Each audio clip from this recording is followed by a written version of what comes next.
오늘 우리 주시는 하나님 말씀 마태복음 20장 29절에서 34절을 함께 교도하도록 하겠습니다.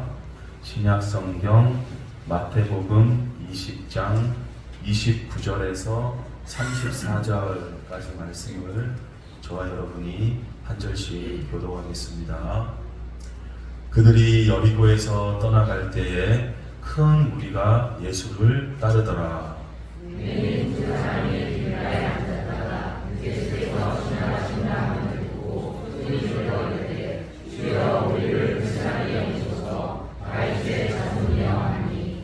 우리가 꾸짖어 잠잠하라 하되 더욱 소리질러 이르되 주여 우리를 불쌍히 여기소서 다윗의 자손이여 하는지라.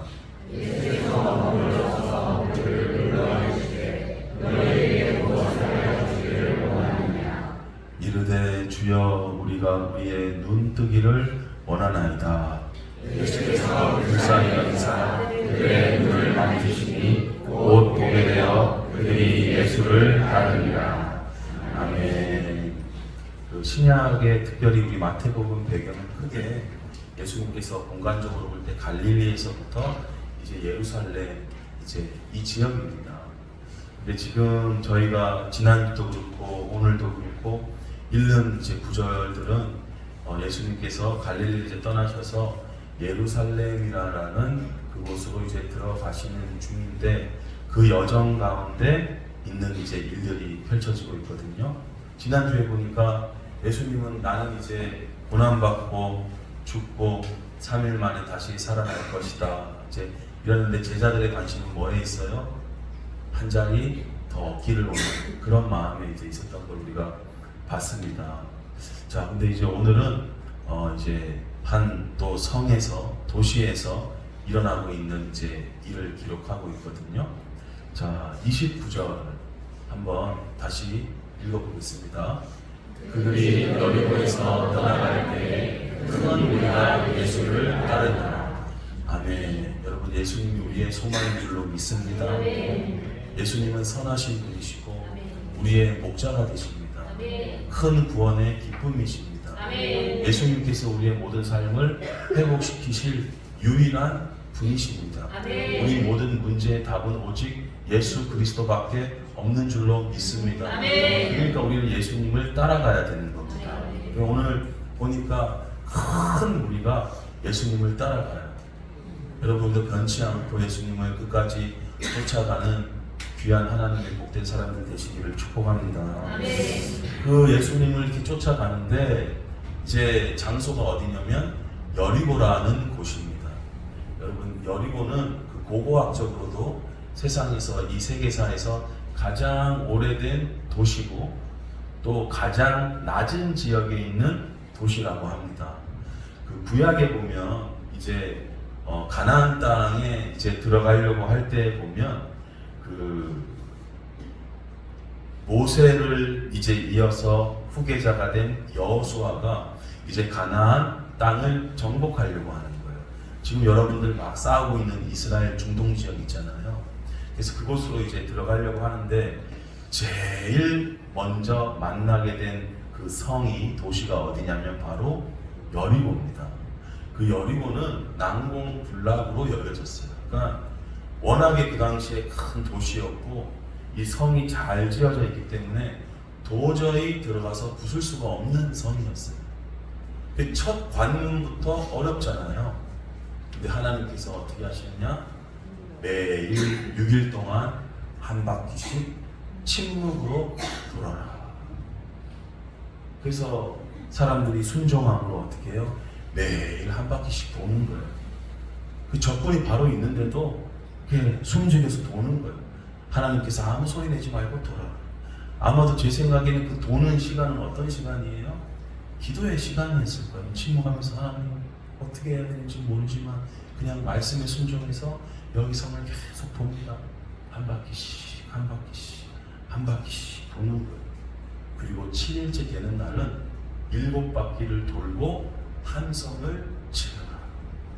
여러분, 이게 믿음이 없으면 할 수 있는 행동이 아니거든요. 7바퀴 돌았다고 쳐요. 소리를 지르는데 그때 이제 적군들이 그 소리를 듣고 무기를 들고 다 이제 침략을 할 거 아니에요. 공격을 하면 다 그냥 죽는 거예요. 근데 어떻게 해요? 믿음의 장군 여호수아는 하나님 말씀에 순종해서 그렇게 하는 거예요. 그래서 사람들이 6바퀴 이제 돌고 마지막 7바퀴를 돈 다음에 어떻게 해요? 확 하면서 하나님 하면서 소리를 확 지르는 거예요. 한순간에 그 성이 무너졌는 줄 믿습니다. 아멘. 하나님은 우리 이성의 방법으로만 일하지 않으세요. 아멘. 이성이 있으시지만 이성을 넘어서시는 분이시다. 아멘. 우리는 그걸 믿어요. 아멘. 그래서 고고학적으로도 이 성이 한 번에 무너졌다라는 게 발견이 됐다 그러더라고요. 그래서 이렇게 함락이 된 거예요. 그리고 이제 그 성에 들어가게 된 거예요. 그 성의 이름이 바로 여리고입니다. 그러니까 이 여리고는 하나님의 첫 우리 이스라엘 백성들에게 믿음의 사람들에게 보여준 하나님의 능력의 첫 점령지가 되는 거예요.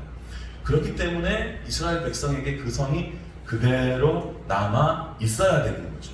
그걸 통해서 야 하나님께서 우리 선조들을 통해서 이렇게 해주셨구나 하는 그런 믿음에 보이는 도시가 되어야 하는 거죠. 그래서 여호수아 6장에 보면 이렇게 말을 합니다. 누구든지 일어나서 이 여리고성을 다시 건축하려고 하는 사람들은 하나님 앞에서 저주를 받을 거야. 기초를 쌓을 때는 그의 맏아들이 죽고 그 문을 세울 때는 막내가 죽게 될 것이다. 그래서 아무도 이 말씀에 순종해서 아무도 그 여리고성을 건축하지 않으려고 했어요.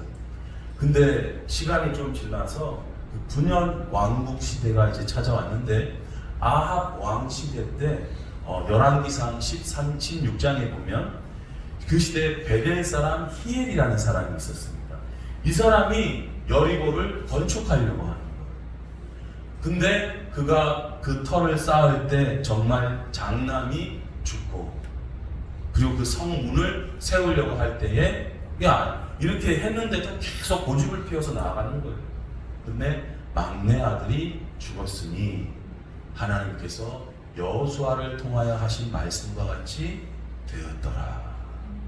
이런 사건이 있었습니다.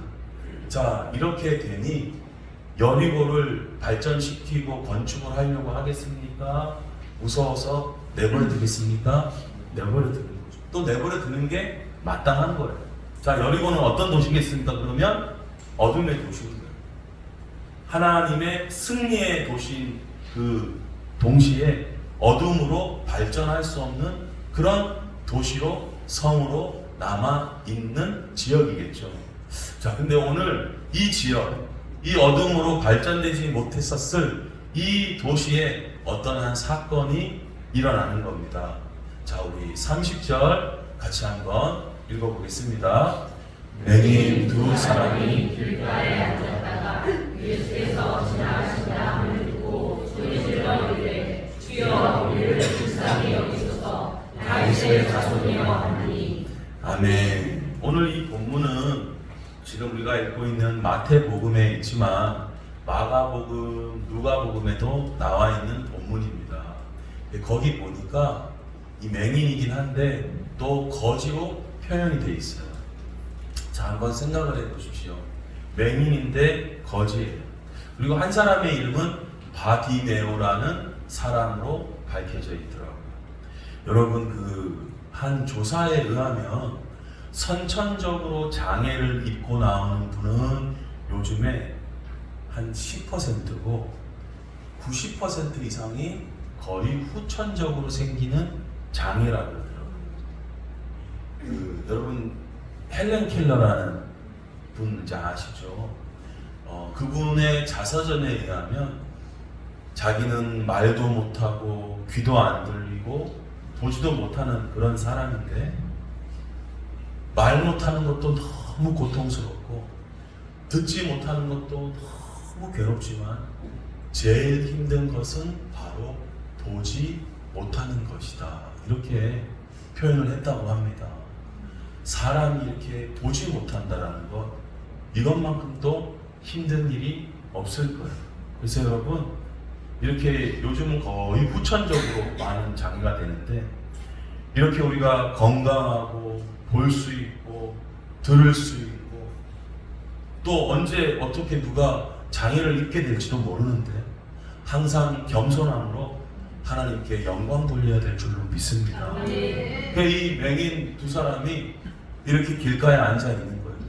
근데 이분들이 얼마나 처량해요?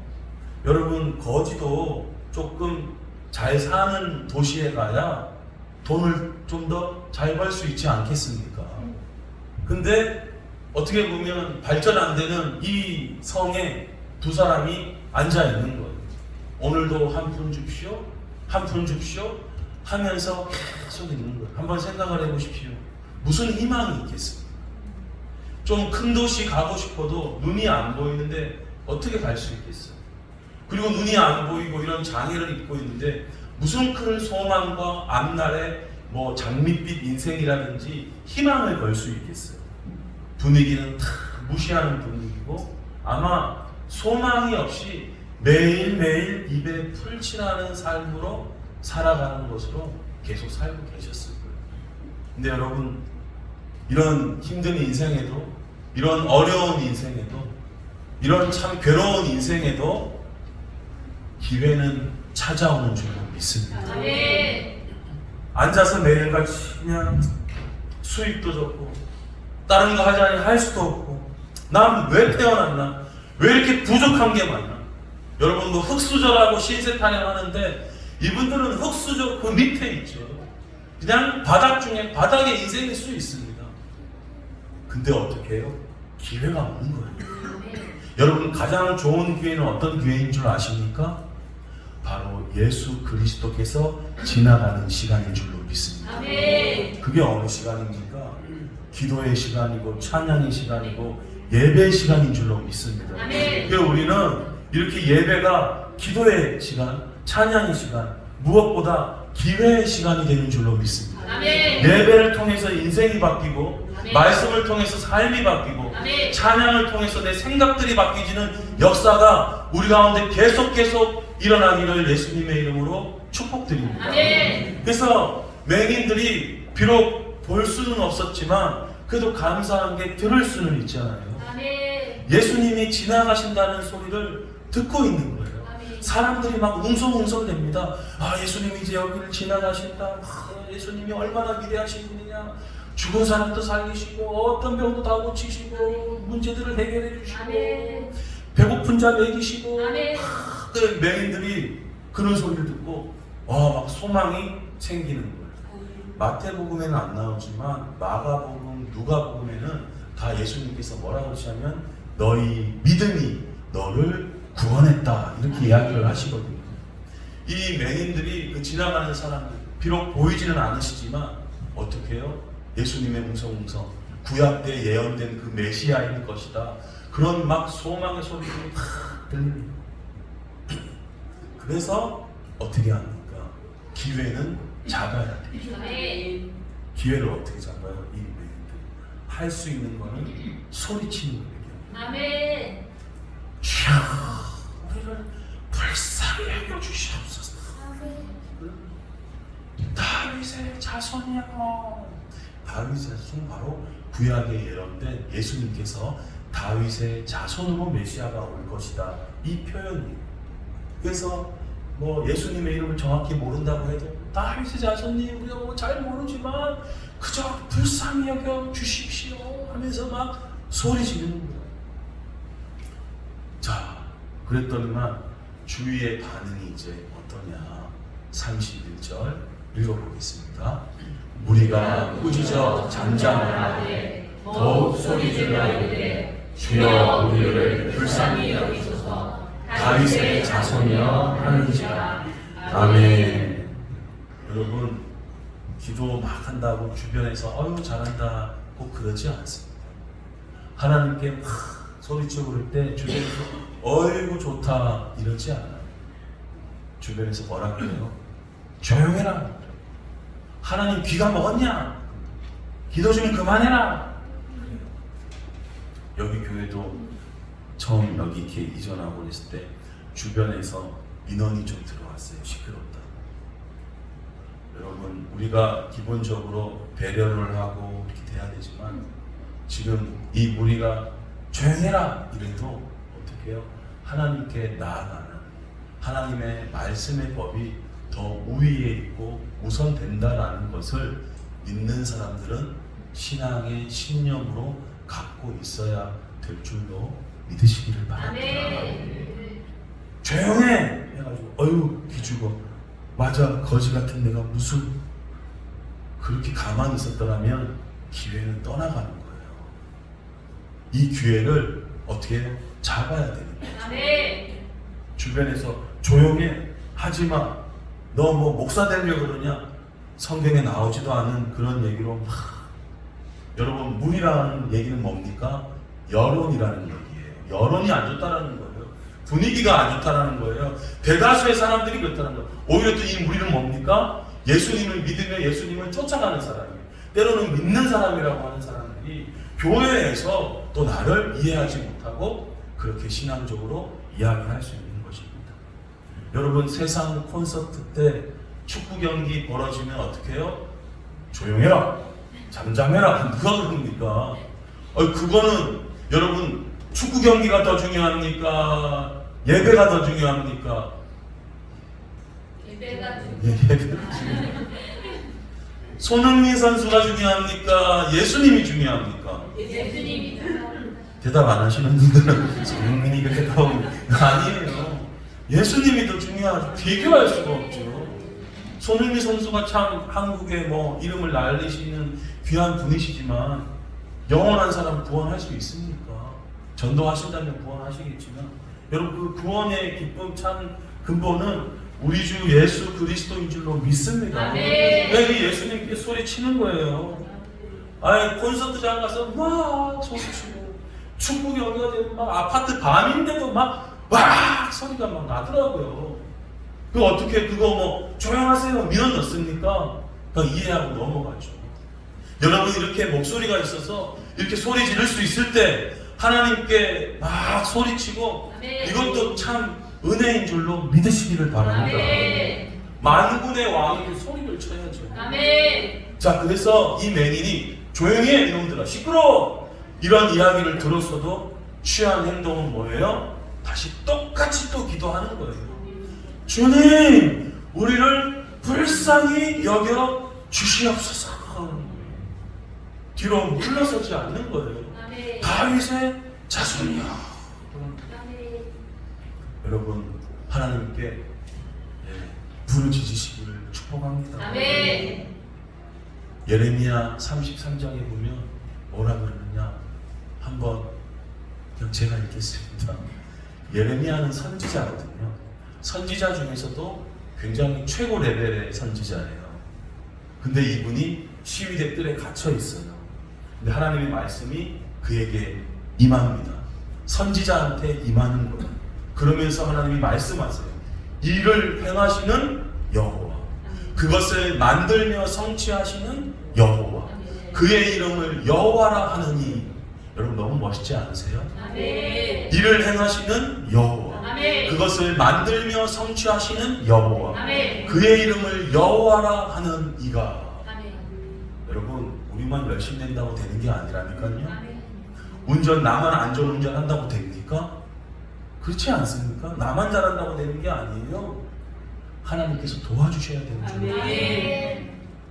아무리 똑똑해도, 내가 시험 공부 열심히 했어도 내가 공부 안 한 데서 나오면 끝나는 거예요. 아무리 뭐 좋은 대학 가도 취업해서 면접관의 눈에 어긋나면 끝나는 거예요. 아무리 좋은 기업 들어가도 위에 있는 과장님이 나를 못마땅해 하면 잘리는 거예요.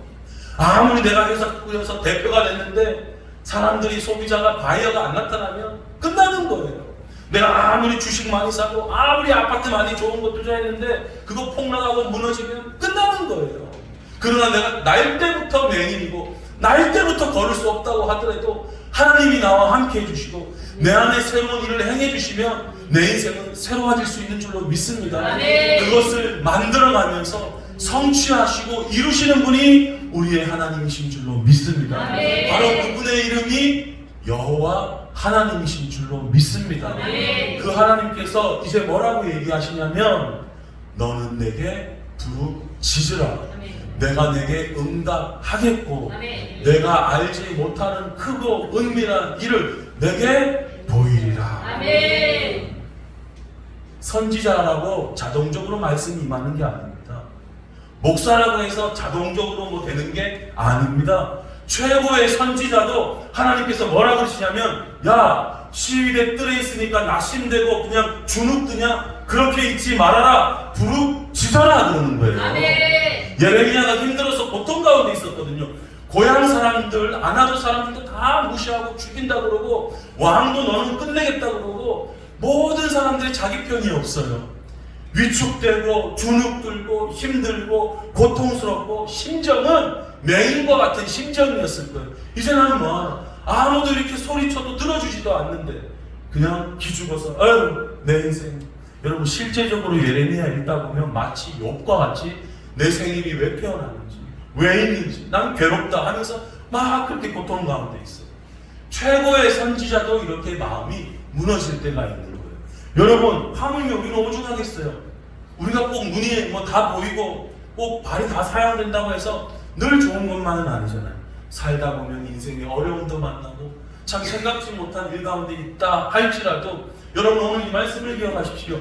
최고의 선지자한테 지금 주눅 들고 낙심하고 어렵고 힘들다 지쳤다라고 이야기하는 그 마음을 갖고 있는 선지자한테 하나님께서 뭐라 그러세요? 너는 나한테 부르짖어야 된다. 그럴 때 내가 내게 응답하겠고 너가 알지 못하는 더 크고 은밀한 일들을 선지자 너에게 보여줘서 너의 사명인 말씀을 전파하게 하리라. 이렇게 얘기하는 거예요. 여러분 우리 하나님께 부르짖을 때 하나님 응답하실 줄로 믿습니다. 오히려 마음이 눌릴 때는 더 기도하고 더 크게 기도해요. 그래서 내 마음 가운데 평안이 찾아왔을 때 그때 기도를 쉴 수 있고 그때 조용히 기도할 수 있고 마음이 무너지려고 할 때요 그때 더 기도하십시오. 더 크게 기도하십시오. 하나님 도와달라고 부르시고 불쌍히 약을달라고 부르시고 하나님 반드시 응답해 주실 줄로 믿습니다. 목사님 저는 천성이 조용한 사람입니다. 저도 조용한 거 좋아합니다 원래. 근데 예배 시간에 기도할 때는 특별히 마음이 더 눌릴 때는요 그렇게 계속 신세 타령하면서 잊지만 마시고 어떻게 해요? 하나님께 나아가시라는 겁니다. 하나님이 반드시 이 약속대로 예레미야뿐만 아니라 우리 모든 사람에게도 동일하게 은혜 주실 줄로 믿습니다. 그래서 이 맹인들이 뒤로 물러서지 않는 거예요. 막 여론이 조용히 하네? 시끄러워 있는데 감히 앞으로는 돈 안 줘? 뭐 이런 거 그런 거 막 위협을 당해도 어떻게 해요? 다윗의 자손이야 우리는 불쌍해. 왜요? 하나님 한 분만이 우리의 인생을 새롭게 해주실 수 있다.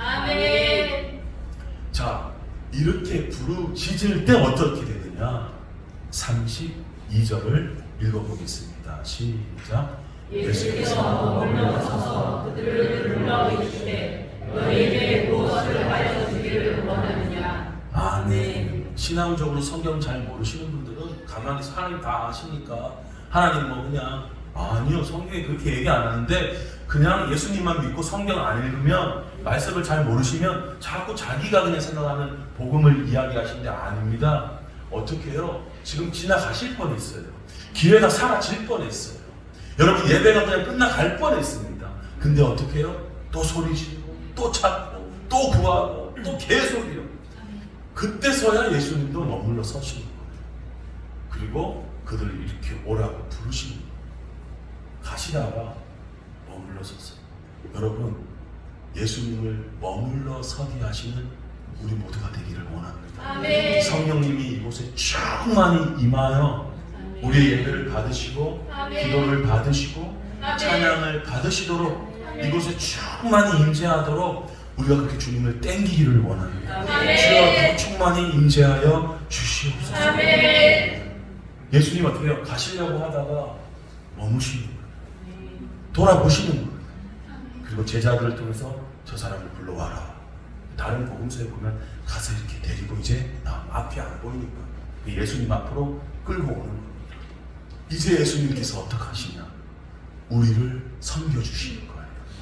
여러분, 예수님의 섬김이 얼마나 놀랍고 위대합니까? 아멘. 그 어떤 사람의 섬김보다 예수님의 섬김이 최고의 섬김인 줄로 믿습니다. 아멘. 예수님이 지난주에 어떻게 우리를 섬겨주셨다고 했습니까? 자식을 위해 다 목숨을 내놓는 것처럼 내 목숨을 많은 사람들의 대속물로 내가 주기를 원한다.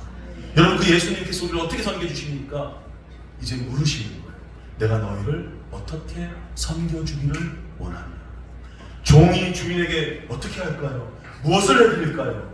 이렇게 말씀하시는 것처럼 오늘 예수님께서 사람들에게 무시받고 조용히 해라고 그냥 질타받는 이 두 명의 맹인들에게 최고의 왕이 되신 그 높으신 분께서 겸손하게 다가와서 내가 어떻게 너희를 섬겨줄까? 이렇게 물으시는 겁니다. 여러분, 뭐라고 그랬어요? 어떻게 보면 우리는 돈 좀 많이 주세요 이렇게 요구할 수도 있을지 모르겠는데 이 맹인들의 답변입니다. 33절을 읽어보겠습니다. 시작. 이르되 주여 우리의 눈뜨기를 원하나이다. 아멘. 이거에 누가 대답을 할 수 있겠어요? 돈 좀 더 주세요. 이거는 대답할 수 있겠죠. 그래? 주머니 좀 털어볼까? 근데 말도 안 되는 일을 원하잖아요. 맹인인데 눈뜨기를 원한대요. 여러분, 누군가 나한테 와서 저 앞이 안 보이는데 눈 좀 뜨게 해주십시오. 의사가 확실하게 답변할 수 있겠습니까? 과학자가 확실하게 답변할 수 있겠습니까? 그 누가 확실하게 답변할 수 있겠어요? 근데 여러분, 우리 주인 되시는 예수 그리스도께서 답변하실 수 있다니까요. 아멘. 그분께 가야 됩니다. 아멘. 그분께 맹인들이 찾아간 거예요. 주님, 눈뜨기를 원합니다. 아멘. 성경 전체를 여러 차례 읽어봐도요, 단 한 번도 예수님께서 찾아오는 자를 거절하신 적이 없으세요. 아멘. 여러분, 이 한 사실을 꼭 믿으시기를 바랍니다. 아멘. 어떠한 죄, 어떠한 문제 그가 가지고 예수님께 다가갔을 때 아니야 넌 오지마 라고 예수님께서 거절하신 적은 단 한 번도 없으시죠. 우리 주님을 찬양합니다. 아멘. 그냥 나가기만. 여러분, 사람은 죄잖아. 아니, 저 사람은 나하고 안 맞는데, 아니, 저 사람은 좀 나랑 좀 별론데, 아니, 저 사람은 좀 그런데, 인상이 좀 그런데. 예수님 그런 거 없어요. 예수님께는 누구나 다 품 안에 안으시려는 그 사랑과 긍휼이 가득한 줄로 믿습니다. 아멘. 그래서 맹인이 가가지고 감히 이런 얘기를 하는 거예요. 사람한테 할 수 없었던 이야기, 로마 황제한테 할 수 없었던 이야기, 주변 사람에게 얘기할 수 없었던 이야기, 아빠한테, 엄마한테 할 수 없었던 이야기, 친구한테 할 수 없었던 이야기, 오직 만왕의 왕 되신 예수님께만 할 수 있었던 이야기. 주님, 눈뜨기를 원하나이다. 사랑이 충만하시고 긍휼이 많으시고 천지를 지으신 우리 예수님께서 이제 어떻게 해주십니까? 34절 같이 읽어보겠습니다. 예수께서 불쌍히 여기사 그들의 눈을 만지시니 곧 보게 되어 그들이 예수를 따르니라. 아멘. 그들의 기도 제목대로 불쌍히 여겨주셨어요. 그리고 그들의 눈을 만지십니다. 여러분, 성경 보면요, 고치시는 방법은 다양합니다. 어떤 때는 막 진흙을 침을 막 뱉으셔가지고 막 붙이시고 저기 가라 씻으라고 그러고. 그러니까 여러분, 내가 생각하는 방법으로 고치시려고 하면 안 돼요. 보통 기도 한 방 하고 그냥 끝내서 확 나아질 생각들을 많이 하시지만 그건 내가 생각하는 방법이고 우리는 모릅니다. 그러나 주님께서 새롭게 해주시고 회복시키실 것만은 확실한 줄로 믿습니다. 아멘. 그 과정이 어떨지는 우리가 알 수는 없지만 그 과정은 하나님의 손아귀에 달려있지만 아멘. 모든 기도의 응답에 해주시는 분은 바로 하나님이시라는 것을 우리는 믿어야 할 줄로 믿습니다. 아멘. 눈을 오늘은 만져주셨어요. 그리고 보게 되었고 아멘. 그들은 뒤돌아 자기의 집으로 가지 않았습니다. 어떻게 해요? 은혜 받고 축복 받고 문제 해결 받은 다음에 집으로 가시는 분들이 계세요. 여러분, 집에 계지 마시고 교회로 나오시고 아멘. 예수님을 따라가시기를 아멘. 주님의 이름으로 축복드립니다. 아멘. 여러분 여기 계신 오늘 분들은 다 눈이 보이시는 분들이시죠? 하나님께 감사하십시오. 아멘. 근데 눈이 보인다고 막 큰 소리치고 까불던 사람들이 있었어요. 바로 바리새인들이라 불리는 사람들인데 요한복음 9장 오늘 이 말씀 읽고 마치겠습니다. 한번 같이 읽어보겠습니다. 예수께서 이르시되 너희가 맹인이 되었다면 죄가 없으려니와 본다더니 너희 죄가 그대로 있느니라. 아멘. 잘 본다고 해도 7, 80년 살다가 끝나는 건데요. 이 바리새인들 자기네들은 보니까 그냥 괜찮다라고 생각했는데 여러분 진짜 이 육체의 눈보다 더 중요한 눈이 있으니 영적인 눈인 줄로 믿습니다. 아멘. 우리 주님께서 우리에게 은혜를 베풀어 주셔서 우리의 영안을 열어 주셔서 우리가 예수님을 보게 되고 예수님을 믿게 해 주신 것에 대해서 찬양과 감사를 올려드리십시오. 아멘. 그래서 우리의 죄를 보게 하셨고 우리의 문제를 보게 하셨고 하나님의 크심을 보게 해 주셔서 아멘. 오늘도 우리가 이 자리에 있게 하신 그런 주님께 모든 영광을 돌려드립니다. 아멘. 여러분 독일의 재무장관을 지냈던 바델이라는 분이 계셨어요. 그분은 어렸을 때부터 가난했습니다. 근데 한번 정말 돈을 조금 마련해가지고 이제 여행을 떠나갔는데 정말 작고 허름한 가난한 그냥 여인숙에 이제 머물러 있었어요. 근데 다음날 자고 일어났는데 누가 자기의 구두를 훔쳐간 거예요. 얼마나 그냥 화가 나는지. 그래서 그냥 막 분노하고 어떻게 이럴 수가 있는 자기 이거 지금 구두 없어 막 해서 여인숙 사장을 찾아가서 주인 왜 이런 희생을 막 따졌어. 여인숙 주인이 한참 듣고 있다가 창고에 가서 신발 하나를 꺼내다가 그냥 그 사람에게 줍니다. 그리고 이제 얘기해. 오늘 주일인데 우리 교회 갑시다. 교회 그냥 갔어요. 따라왔다. 투덜투덜 하면서 이제 교회 갔습니다. 갔는데 옆에서 찬양도 엄청 크게 부르고 막 눈물로 막 기도하면서 은혜 가운데 막 하는 사람이 있는 거예요. 저 사람이 왜 저럴까? 나는 지금 짜증나고 지금 화가 나고 너무 그냥 기분이 나쁜데 하면서 그 사람을 이렇게 스며시 쳐다봤는데 그 사람의 두 발이 없는 거예요. 그래서 충격을 받아요. 야, 나는 신발 하나 없어졌다고 이렇게 쟁일 투덜거리고 짜증내고 원망하고 그 도둑놈에 대한 그게 막 화가 나 있었는데 저 사람은 두 발이 없는데도 저렇게 감사와 찬양을 드리는구나. 그날 이 사람의 생각이 확 바뀐 거예요. 신발 하나 더 사면 되잖아요. 근데 저 사람은 새로운 신발을 사도 신을 수가 없잖아요. 그다음부터 이 분이 항상 새롭게 마음을 모든 것에 감사하는 마음, 모든 것에 긍정적으로 생각하고 독일 나라를 위해서 큰 일을 하셨다고 합니다. 여러분, 우리도 그냥 그렇게만 불평 없는 거에만 초점을 맞추기보다 하나님께서 베풀어 주신 것에 영적인 눈이 뜨여서 아멘. 조금 더 감사드리고 아멘. 조금 더 긍정적으로 생각하면서 찬양하며 기쁨으로 살아가시는 저와 여러분들 되시기를 주님의 이름으로 축복드립니다. 아멘. 아멘.